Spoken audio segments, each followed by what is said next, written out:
now we get to the news that stopped us all in our tracks yesterday, and that is that the Hall of Famer Bill Walton has died at the age of 71 after a prolonged battle with cancer. Where do you begin about his career? First off, as a player, dominant center at UCLA, won 2 national championships, Player of the Year 3 times, universally considered perhaps the first or second greatest college player that ever lived. That went on to the NBA, won a championship in Portland in 1977, then a variety of injuries, but came back as a sixth man and won another title with Boston in 1986. As impressive as he was on the court, though, there are generations who don't remember that and only knew him for his infectious personality. He was a national treasure as a broadcaster. Many of the years he did that were for us right here on ESPN. Simply put, there was nobody like Bill Walton. I think a lot of people figure that I win all the games, you know, but really it was more the other guys than me. I played the best of my ability all the time. When people ask me questions, I tell them honest answers. First championship at UCLA, that was big, wasn't it? That was big, but the second one was nicer.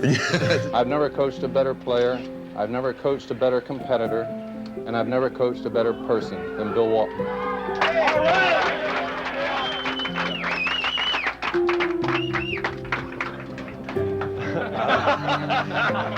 Phil.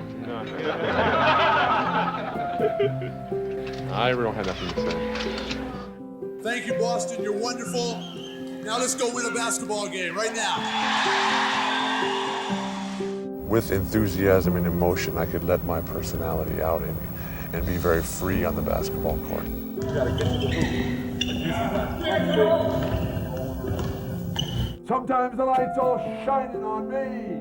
Gotta have the right equipment. Failing to prepare is preparing to fail. Take a bite out of it while it's lit. Well, it's lit. Say, oh, I'm kidding. Let me get out of your shot here, guys. Great to see you, Snoop. Well, Snoop and I go way back. Snoop and I, we go way back. Ready to go? Yeah, I'm ready. This is called a glockenspiel, okay? Got Jay Garcia on it. Please don't. Yeah, that's a Jerry. National Popcorn Day, please. Party on. The physical nature of the Wildcats coming right in there. Claws flailing. Steve Miller, soar like an eagle. Yeah, Steve Miller, he's a Texan, right? Willie Nelson. I was out this morning talking to Stevie Ray and to Willie. Yeah. And I found something here. We were on the grass, and this was lying there, this piece of wood with some tillandsias growing on it. And this is how you use this dirt. No, See, like don't. You do it like this, you get it, you sort of rub it on, you get it, and then you just sort of, okay, now I'm ready to go. I wish it could have lasted longer. Unfortunately, it didn't. But all good things and all good times, and we'll get there soon. You know, Bill was, when he was a child, he had a bad stutter, and he overcame that. And his exuberance for life, his exuberance for speech, his exuberance in everything that he did, both on and off the court, were among the hallmarks of his life. I came to know him so well over the years. He was probably on Mike and Mike 200 times. I want to say it was pretty much every week. I'll tell some stories here in a moment, but I thought I would let each of the guys here. I mean, you told me that you had a chance to meet with him at one time when you were young in your career. Yeah, it's just passing through and being an undrafted guy who nobody knew my name, but you know, my mother always told me you treat the janitor the same way you treat the CEO. And Bill Walton stepped up to me and said, I love the way you approach the game. I love the way you work hard, and you're gonna have a long career in this league. He didn't know me from, you know, Adam's house cat, but he gave me that advice, and that always stuck with me. And I try to live my life the same way he lives his life. He was such a kind man. He always said please. He always said thank you. He always said hello to people around the arena and in the game. So that's something I will always take with me, and I'm thankful for that.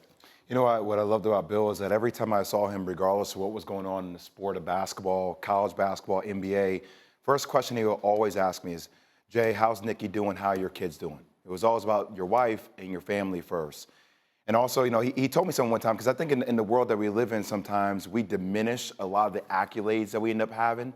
And he would talk, he's like, Jay, don't ever let somebody diminish you being 2-time National Player of the Year. Like, what we've been able to accomplish, like being an NBA champion, getting a chance to do all these great things, like we are part of the elite, and sometimes it's okay to remind people of some of the nuances that helped us get there, because nuance is everything. Context is everything. We miss that sometimes in sports. And the one thing you always got with Bill, you got the nuances of life. He was always bigger than the moment. I'm sincerely going to miss him. Yeah, what you're talking about, Jay, is the first experience I had with Bill Walton was many, many years ago as a part-time sports writer, just getting started in the business. He happened to be doing a clinic on Long Island. He had spent the whole day, a couple of hours, lecturing, coaching, all that stuff. I hung around hoping I could get a story. And I went up to him nervously because I figured he's probably tired. The last thing he wants to do is, sit down now and have an interview. And he graciously gave me the time, and then we talked for an hour. And he sat there just talking basketball with a big smile on his face. But what really struck me was that he was more as interested in what I thought about basketball as what I was trying to get out of him. He kept asking me my opinion, and then we would discuss it. And I love that about him. And over the years, at different times, I've had a chance to see him. He's come on my radio show a few times.